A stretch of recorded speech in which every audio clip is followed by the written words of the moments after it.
Welcome to the Bourbon Van. I am Phil. I'm Julie, and it's day 5 of the Advent Tournament.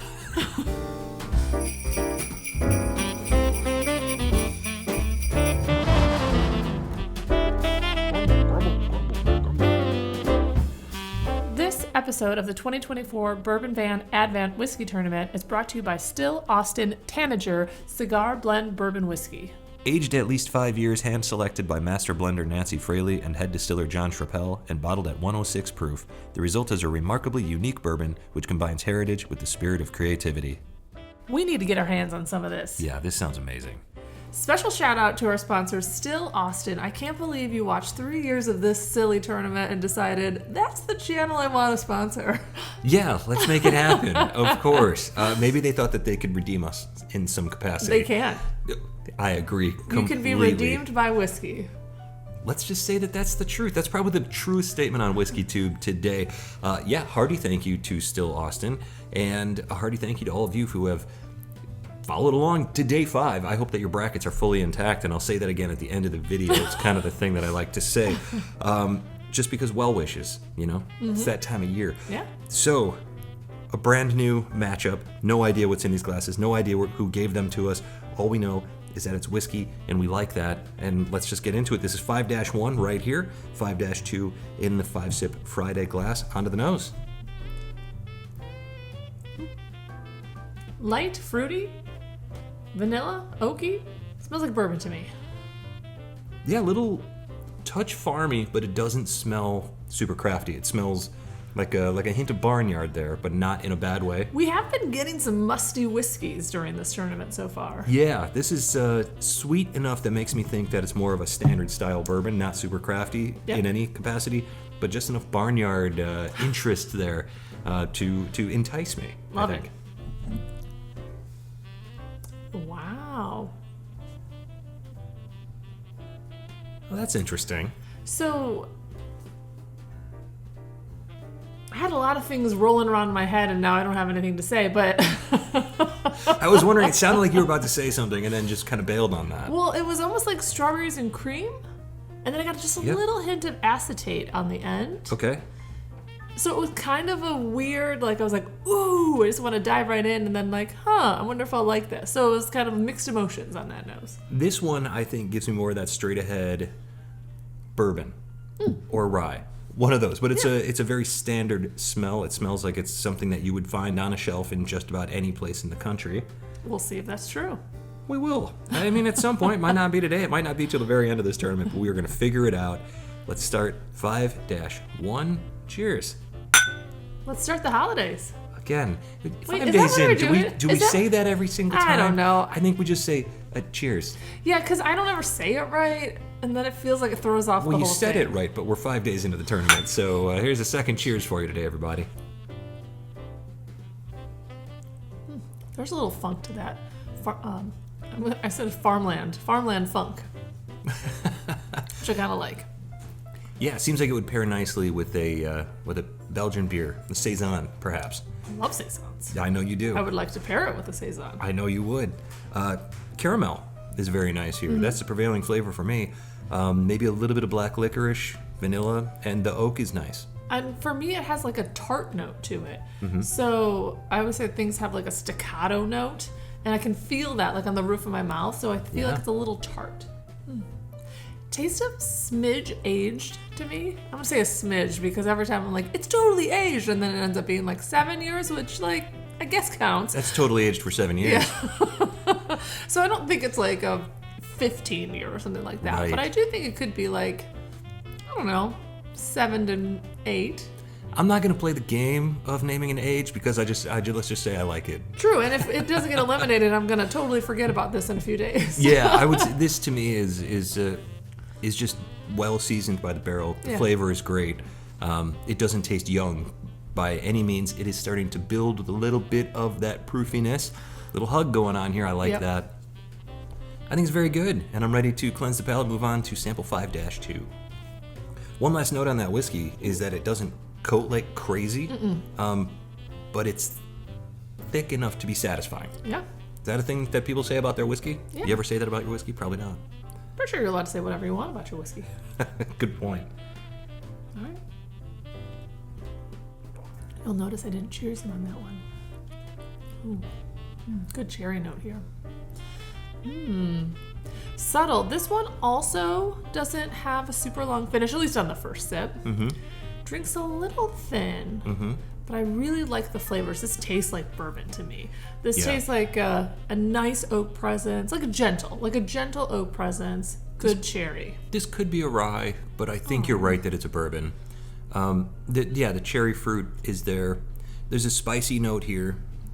The tail end goes from sweet to a little bit bitter to dissipates quickly. Finish doesn't last forever. No. Just kind of what we expected on the nose. It's very true to what the nose brought forward. It's consistent, standard American bourbon or rye flavor. Yeah, it's a flavor you would expect to find from a barrel that was filled in America. Yeah. Let's say that. What's funny about this Advent tournament is that in years past, maybe not last year, but in years past, we knew that they were like all bourbons. Like that was one of the restrictions. It has to be a bourbon. And now anything goes. And now you're living in real time how wrong I'm going to be on all of these because I can't help 5 Sip Friday some of these. And we're not going to know for at least a month. We're filming these early. We're going to have absolutely no idea what's happening until it's all been revealed. This is a nice whiskey. The spice does build sip after sip. That is not my favorite because it tends to take a sip that seems very well balanced. It eventually becomes less balanced because of the spice that builds. But then again, this isn't the type of bourbon that I think you would just sit and take like 5 sips in a row the way that we're doing that with this tasting here. So we'll slow down, make sure that we taste these appropriately over the next little while here. But I would say that is the first drawback that I'm finding on this whiskey. Pretty spicy. So for me, what I'm missing is a punchier flavor. I think this is usually your comment, but I wish it was like 5 to 7 more proof points. I don't know what the proof point is. Maybe this is 120 proof, but there's something about it that it's not. I know, but there's something about it that I wish the flavors are there. They're just not very strong. Like I can dig into those flavors and I really enjoy them. I just wish they were just. Again, more like, I was going to say joyful because it's holiday season. More exuberant on the palate. I think I'm with you on that because I do think that there's some proof here, but because I think that's where maybe the spice is coming from. But I think that with the proof that is seemingly as elevated as this one, I'd like more flavor to come from it rather than what I think is probably proof spice here. Yeah, good point. I really feel like we're picking this whiskey apart, though, looking for trouble. So it's time to cleanse the palate, slow things down, go back to sip number 1, and see if we can find some trouble over there. Do you think we hold these Advent whiskeys to a higher standard? Yeah, because you better this is a bring competition. It. You better bring it. All right, back to glass number 1. Really bright nose. Yeah, much brighter now. The oak on the nose is a very nice, very interesting oak now. And I'm not thinking super well aged to the point of bitterness. I just think it's a nice flavor. I'm chewing on this one a little bit. Both in my head and like actually chewing the whiskey. Like I'm picturing your brain just like That's probably how it works. It's like a cow inside your head, just like chewing, blankly staring straight ahead. It's Pac-Man in there eating the ghosts. I'm going back to glass number 2. Oh, okay, good for you. The caramel still showing up here nicely on sip number 1. Nothing offensive. Let's say that on both of these whiskeys. I really don't find anything offensive. So I think that's maybe why we're nitpicking these. Glass number 1 has a prolonged sweetness that, you know, you talk a lot about, is this going to go too far in the tournament? Do we think that it's going to go very far in the tournament? I don't know that I see either one of these being like, wow, these are amazing, and I expect them to go really far. This one, though, the sweetness on it compared to the spice on glass number 2 makes me think that this is going to be overpowered at some point. But again, getting a lot of proof on the back end here, it's building. You never know. It's so tough. Well, and the matchups do matter. So, like, maybe it doesn't wow you right now. Going back to that old standby, wow me with your first sip. But, like, maybe it doesn't wow you right now, but it could wow you in a different matchup. Yeah. So this one for me is going to be which one do I enjoy more, I think. Because I agree. Like, there's things that I like about it. seems to be the theme of this Advent tournament. Yeah. Things I like, things I'm not super pumped about, but I am thinking in terms of the competition and what I want. I guess not it is what I want to move forward. That's right. But what I think is going to stand up. Well, regardless of what happens in this matchup, definitely stay tuned in 2025 for Julie's new hit single, Wow Me With That First Sip. That's right, she's getting into the pop music world. Get ready, everybody. Is it a remix from 2023's tournament? No, that was your autobiography. That's right. We've been into the literary world. We are getting into the music scene, ladies and gentlemen. Oh my gosh, that's right. Get ready for all that. It'll be, who's the guy that spoofs all the things? Weird Al. Oh, it'd have to be a Weird Al mix because I do not have a voice of the angels or for the angels. I do not have an angelic singing voice. Raise your hand if you would have guessed that. I am ready.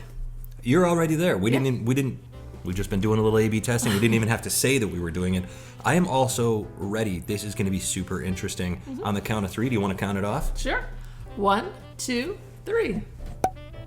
Ah, we split. Okay, great. So I got 5-1. You've got 5-2. Tell me what pushed that one over the edge for you? In the first glass, it was very sweet, which you'd think would appeal to me, but there was something on the back end that didn't hit my palate correctly. Whereas the second glass, even though those flavors are muddled a little bit, they really are the flavors I do enjoy. I liked the spiciness. I wish there was a little bit more punch of flavor, but the flavors that I did get were very enjoyable, and that's why I moved it forward. I love it. Very concise. That's the first time for everything. Look, a few years ago when we started this tournament, if you asked her, why did you like it? She would say, I liked it because, and then there would be 5 minutes. Word salad for a good long time. And at the end, she would go, no, you know what? I want the other one. Yeah. No, but, well, look, the reason that you chose 5-2, it's really the reason that I chose 5-1. This is a preference, palate preference choice here. I think that 5-1 finishes on a sweeter note, a more satisfying note for me.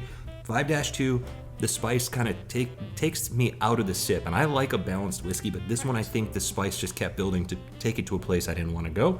So there you go. The sweetness of glass number 1 wins out for me. 5-1 for me, 5-2 for you, just like that. Another day in the books. Another day in the books, and I'm never disappointed when we split because I want the anticipation to go on a little bit longer. For me, not that you guys already know. The biggest disappointment today for me is that we don't get to see Santa Paws. We will save Santa Paws for another day.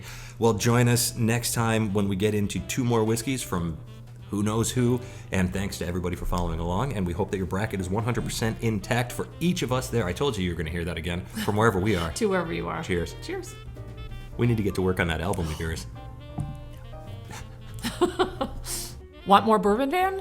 Join us on Patreon for as little as $3 a month and get access to exclusive videos and live streams, music and whiskey pairings, and guaranteed opportunities to purchase our single barrel whiskey selections. Plus, obligatory Mavis photos with nearly every post.